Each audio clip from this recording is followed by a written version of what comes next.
mais um programa do Cidade em Movimento. Desta vez, quem está conosco é o nosso pré-candidato a deputado distrital, Marcos Maciel, o filho da Ceilândia. Em sua companhia, a Madu, coordenadora do Diretório Negro Quilombola da nossa querida UNB. Aos dois, meus agradecimentos pelo tempo e por vir aqui discutir um tema que nos é muito caro, o direito à cidade na perspectiva da juventude. Madu, aproveite e se apresente, depois nosso pré-candidato também fará. Bom, meu nome é Maria Eduarda, também conhecida como Madu. Sou moradora da Tailândia, divisa de Taguatinga e Ceilândia, desde sempre. E hoje eu sou estudante de letras na Universidade de Brasília, onde eu tenho a oportunidade de ser coordenadora do Diretório Negro Quilombo e também trabalhar outras pautas, como a pauta LGBT dentro da universidade e também a pauta das mulheres. Também faço parte de uma rede nacional de adolescentes LGBT, na qual eu sou coordenadora distrital, aqui no Distrito Federal, né? E é onde a gente trabalha o direito dos adolescentes LGBTs, principalmente com foco nas escolas públicas, e é onde a gente tem assim, encarado muitos desafios devido aos projetos de retrocesso, como Escola Sem Partido e Lei da Mordaça também, aqui no Distrito Federal, mas que a gente vai com força, que a gente vai com garra para mudar essa situação que está aí, infelizmente, né, na nossa sociedade, que é de muito ódio, de muito conservadorismo nesse período atual. Marcos. Gente, olha, eu quero dizer a satisfação de estar participando aqui, viu? Esta aqui é a minha pré-candidata ao governo. Eu sou Marcos Maciel, sou de cidade de Ceilândia, tenho 35 anos, sou pedagogo de formação, também vim daquela casa que é a nossa universidade, onde eu fiz especialização em gestão de políticas públicas com foco em gênero e raça, e há mais de 20 anos trabalho especificamente com o tema juventude no Distrito Federal. A gente trabalha com juventude sob diversas óticas, né? Desde a perspectiva da cultura, do esporte e do lazer, até a perspectiva do trabalho e renda. Então a gente vem aí nesse apanhado geral, né? Tive a honra de fazer parte da construção do Plano Nacional de Juventude, ser membro do Conselho Nacional de Juventude, colaborar com grande parte dos conselhos que existiam com essa temática do ser jovem, né? Que até então se limitava até 18 anos, e agora a gente compreende ele como um universo amplo de até 29 anos, e que essa cidade não está preparada, não está posta para esse boom geracional que é o ser jovem nessa cidade urbana, que é o Distrito Federal e sobretudo o Brasil. Madu, como o nosso Marcos Maciel já falou, Brasília é uma cidade jovem, só tem 58 anos. E, portanto, os jovens também a quer como direito. O que você acha que falta para os jovens na cidade de Brasília? Melhor, no Distrito Federal? Acho que primeiramente o acesso à cidade, né? Assim, o passe livre, a gente tem um acesso ao passe livre, só que infelizmente ele não funciona aos finais de semana, ele não funciona nos recessos, não funciona nas férias. Então isso já é um bloqueio ao acesso à cidade mesmo. Ao acesso a uma pessoa que mora lá na Ceilândia, para ela acessar a Planaltina, ela tem que pegar 2 ônibus e muitas vezes tirar o dinheiro do bolso. Isso já é um bloqueio, né? Isso já dificulta o acesso à cidade da juventude. E também o acesso à educação, ao lazer e à saúde, que também é muito importante para que as pessoas possam aproveitar de fato essa cidade que é nossa por direito. Então é muito importante, né, que toda nossa política também se encaminhe para esse acesso do jovem a todos os direitos que são garantidos na nossa Constituição. Então, no meu ponto de vista, o que mais falta assim, dentro do Distrito Federal hoje é um passe livre e restrito e um sistema de transporte que abarque todas as regiões administrativas em todos os horários também. Porque isso é a garantia também do lazer dos jovens, né? E principalmente dos jovens de periferia, que ainda tem um acesso ao transporte público mesmo muito restrito, porque são áreas que têm a violência um pouco maior e devido a isso, muitas vezes o sistema de transporte público para um pouco mais cedo ainda do que a média do Distrito Federal. Então, acho que o transporte é o que bloqueia muito o acesso desse jovem à cidade. Mas tem outras questões, como o direito à educação, que ainda, assim, ela bloqueia ainda esse acesso pleno da cidade pelos jovens. Você que trabalha há mais de 20, 30 anos, né? Não, Conta aí, 20 anos. conta aí, conta aí. Eu queria que ele ficasse bem velho. O que é que falta à nossa juventude nessa cidade? Professor, acho que pensar a cidade, pensar a juventude é pensar um pouco a sua história.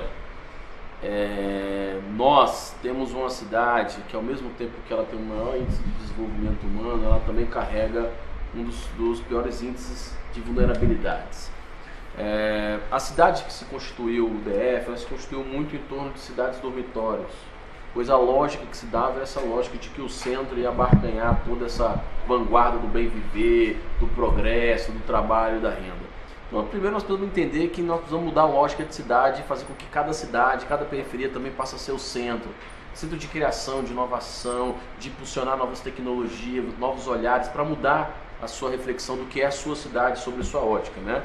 O DF hoje tem aproximadamente 740 mil jovens. Sua maioria estão, sobretudo, nas regiões fora do plano piloto.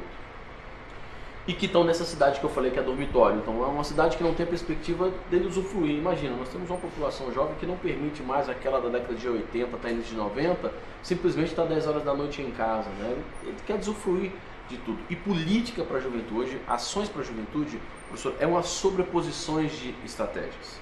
Nós temos que garantir a universidade para aqueles que querem a universidade, nós precisamos garantir trabalho e renda para aqueles que querem ter a sua vocação de trabalho e renda, mas sobretudo precisamos de uma cidade para eles. Uma cidade onde eles se sentam livres em circular, como o Madu disse, né? Você tem um transporte que o metrô fecha 11h30 da noite e os ônibus param de rodar nas periferias 10 horas, 10h30. Ou seja, você está totalmente sitiado no seu território e não converge. Ou seja, é como se a lógica fosse apenas para trabalhar. E aí você chega no final de semana nos nossos territórios, e aí eu posso dizer, se a gente pega Braslândia, Ceilândia, Samambaia, Riacho Fundo e Recandazemos, nós temos mais de 1,5 milhão de pessoas sem uma sala de cinema, professor, sem um teatro, sem espaços de vocação para que essa juventude possa gastar sua energia, seu saber e ter o que é de direito, que é o ócio criativo. As pessoas vão dizer, parece que é pecado falar de ócio criativo. Quando a gente faz trabalho com a juventude e que alguém fala, mas esses jovens não querem nada, você tem que compreender que antes do jovem chegar em qualquer lugar, chegar na escola, chegar num curso, ele fez muita coisa. Ele cuidou do irmão mais novo. Essa é a referência das nossas comunidades. Ele trabalhou, ele fez algum trabalho para complementar a renda. Ele teve que cuidar de casa, porque enquanto a mãe dele saía. E às vezes ele quer um lugar para ser ele, não tem. Ele tem essa cidade pouquíssimamente arborizada, ou seja, que não pensa essa juventude na sua integralidade. E aí envolve a saúde, envolve segurança. Porque o jovem, quando você fala de segurança pública, ele imagina a polícia. E a polícia e o jovem é um conflito eterno, porque o policial tem no seu arcabouço ainda imbuído na sua formação que nós somos o objeto padrão suspeito de abordagem e que não pode estar a determinado horário da noite em um determinado local da cidade. Isso é muito violento também, né? Porque nós queremos uma segurança pública que nos proteja também e não que nos determine a hora que a gente quer ir ou vir, não. Então eu penso a cidade para as pessoas. E a juventude, sendo uma grande parcela da população, ela quer usufruir dessa cidade para além do que está posto. Esse modelo que está em Brasília hoje, engessada, quadradinha, no fluxo de vai e vem, não contempla essa juventude que quer gastar energia, que quer fazer música, que quer ocupar as praças. Que quer ter um ponto de encontro, né, dos amigos, dos familiares. Internet sem fio para eles, que também é um processo criativo, né, de estudo, de compartilhamento. E nós temos tecnologia para isso, né? Está nas nossas mãos aí, ainda está desenvolvido. Aproveito, sem querer interromper, mas já interrompendo, eu quero lhe perguntar, no governo democrático, comandado por duas mulheres, uma mulher negra, uma assistente social, que é do Conselho Tutelar, uma enfermeira, uma professora universitária, o que é que esse governo não pode faltar à juventude? Ou seja, o que é que nós devemos fazer para que a juventude tenha a cidade no seu pulso, tenha uma cidade no sentido de pertencer e tenha orgulho de dizer, Brasília é minha, o DF é meu? Eu acho que primeiramente ouvir essa população jovem, né, tipo, se aproximar é um passo fundamental, porque acredito eu, uma professora tem muito esse trabalho de escuta e uma assistente social também, então acho que essa aproximação com a juventude é fundamental para esse processo de saber o que o jovem anseia, né? O que a nossa juventude anseia. Então o diálogo ele vai ser fundamental em todo esse processo de campanha e também todo esse processo seja ele não somente de campanha, mas durante toda a cidade que a gente quer construir, é fundamental o diálogo. Então, penso que depois desse diálogo, surgirão demandas, obviamente, e dentre elas, eu acho que o acesso ao transporte, o acesso principalmente a um passe livre e restrito, vai ser uma pauta, assim, prioritária da juventude, por conta desse acesso ao transporte, o acesso que você vai poder ter aos territórios que não seja sitiado, como o Max falou. Então, não somente focar na questão do transporte, também a gente deveria focar na questão do acesso à educação, porque infelizmente ainda no nosso Distrito Federal a gente tem muitas escolas por aí que tem falta de professores. Então acho que isso para a juventude também, se a gente quer uma juventude mais intelectual, uma juventude com mais acesso às informações, a gente também tem que priorizar a nossa educação. A gente tem que parar com essa questão de faltar professores dentro de sala de aula no ensino fundamental e médio. Então, isso também é uma pauta fundamental, assim, dar prioridade à educação desses jovens e à profissionalização também deles, né? Então, pensar o que os jovens de hoje em dia gostam de fazer, dar essas ferramentas também nas mãos deles, né? Através de iniciativas populares, através de iniciativas sociais, acho que a gente consegue muito bem isso, como, por exemplo, fazer cursos de audiovisual, cursos que os jovens se identifiquem. Então, acho que esse processo criativo também é fundamental para a aproximação e o pertencimento mesmo dos jovens a esse Distrito Federal. E, além do mais, também puxar os jovens para as tomadas de decisões que acontecem aqui no Distrito Federal, né? Falar que a Câmara Legislativa também é a casa da juventude. Falar que o Palácio do Buriti também é a casa da juventude. Falar que o Congresso Nacional também é a casa da juventude. E isso a gente vai conseguir uma identidade, a gente vai conseguir um pertencimento da juventude brasiliense. Isso. Max. Professora, o desafio é muito grande. Sobretudo porque quando a gente fala de juventude, ele sempre teve alheio a perspectiva de tutelas. É como se alguém pudesse produzir conhecimento ou falar por eles. Eu concordo com a Amador, que uma das principais saídas é a gente resgatar com força a questão do Conselho Jovem dessa cidade. Com base, obviamente, em eleições tiradas de conferências da juventude do local, que possam debater suas próprias RAs. Sabe, cada RA tem sua lógica, sua vontade, sua determinação. Entender também, mais uma vez reforçando, que essa juventude é uma sobreposição de política de propostas, né? Que nós podemos pensar a juventude como perspectiva de agente de direitos e não agente de condução penal, sabe? Aquela lógica de que a gente vai colocar um equipamento público, cultural ou até escola para reduzir violência. Isso é estado penal. Estado de direito é dizer que ele tem acesso à educação, à cultura, por direito. Ou seja, quantos estados nossos, você vê a estrutural, a Vila Olímpica quando entrou na estrutural, entrou com esse argumento de reduzir violência, é um absurdo. A estrutural precisa de Vila Olímpica porque é um direito dela ter acesso. A gente precisa pensar, criar uns polos tecnológicos nas nossas cidades. E as escolas passam por esses polos. A gente não precisa construir mais nada, é só otimizar as escolas de ensino médio e, professora Fátima, que estão começando a ficar obsoletas, porque vai se reduzindo o número de matrícula pela taxa de natalidade, é natural. E essas escolas têm vocação para ser escolas sem muros, mas para ser um centro de inovação, com estúdios públicos para quem quer fazer música, com sala de dança para apresentação, com auditórios para poder passar vídeos, cineclubes e produções de teatro. Você pensar a juventude sob a lógica do território, como a Amador disse, sem a restrição, como é que pode uma cidade que, para economizar nas férias, tira-se o passe estudantil dos seus estudantes, ou seja, não tem o direito nas férias de ir para um teatro, de ver uma exposição no CCBB, porque na nossa cidade não tem teatros, não tem auditórios, não tem peças teatrais, não tem exposições. Só que aí a imaginação... Nem sala de cinema, não tem nada. Ceilândia tem CCBB, não tem nada. Agora que nós temos 2 Céu das Artes, mas que não reflete também, porque são tipos de cultura diferentes. Nós temos que entender também que não é só um modelo, né? Então você tem a impressão que tem hoje do Distrito Federal dos estudantes é que eles são ursos que hibernam nas férias, ou seja, ele vai dormir eternamente durante 30 dias sem fazer nada. Sendo que ele podia ter ali o passe livre para poder trocar experiência, para poder não só... Porque teatro também é educação, cinema é educação, e mobilidade urbana também é acesso à saúde. Salas de leitura. Salas de leitura. Então é isso. Nós precisamos pensar bibliotecas bairros, escolas bairros, ou seja, quebrar os muros das escolas e pensar uma lógica integrativa do território com a escola, né? Ser essa juventude, uma juventude de voz ativa e de direitos, mais uma vez reforçar isso, né? Nós não queremos migalhas, que é o que está tendo hoje, a gente não tem uma perspectiva. Os nossos jovens, professor, e aí eu acho que outra coisa que nós temos que valorizar na nossa cidade para a população jovem, é investir no sistema de meio aberto. O Distrito Federal gasta-se muito com o sistema de internação dos jovens que cometem crimes infracionais. Só que esses jovens, quando cumprem uma medida de internação, eles passaram, isso é dado do NAI, do Núcleo de Atenção Iniciada da própria Secretaria de Criança, ele passou no mínimo 4 vezes por audiência de custódia, ou seja, ele prestou serviço à comunidade, ele recebeu uma advertência, prestou serviço à comunidade, foi uma liberdade assistida, ou então já pula direto para a internação. E o problema está justamente porque o sistema de meio aberto não tem a estrutura necessária para acompanhar aqueles jovens. Professor, a gente fez um levantamento. Os jovens que cometem atos infracionais nessa cidade, em sua maioria, quase 70%, evadiram da escola 2 anos antes e ninguém perguntou o porquê.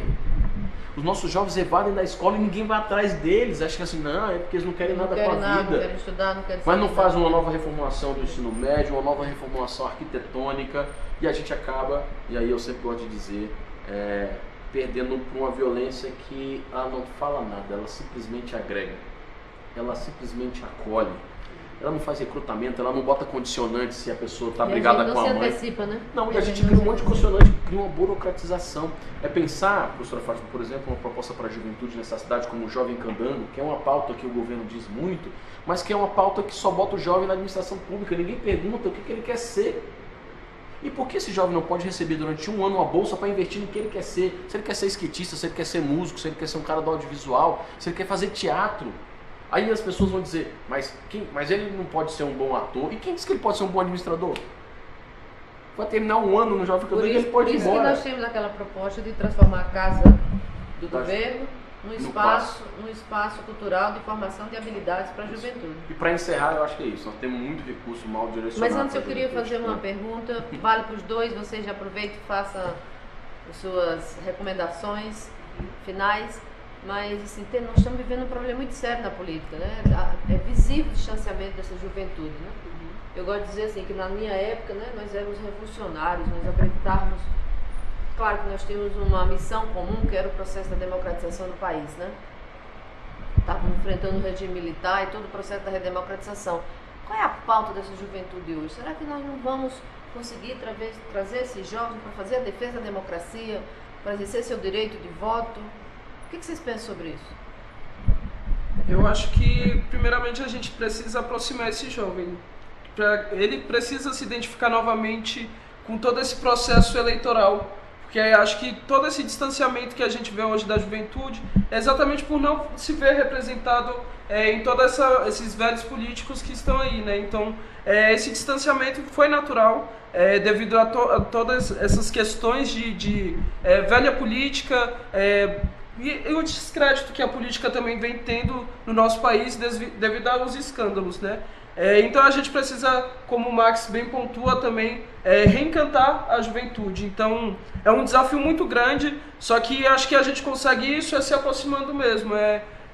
Na nossa representatividade, a gente falando, não, vamos juntos então, que juntos a gente é mais forte. Quando a gente dá as mãos, os braços, aí a gente consegue mobilizar muito mais pessoas. Então, eu acho que o nosso desafio e também assim é reencantar essas pessoas, mas é através desse encantamento, é através dessa aproximação e é através dessa representatividade, dessa empatia também pelas causas, né, que nós temos que ter, pelas causas, pelas bandeiras que os jovens levantam.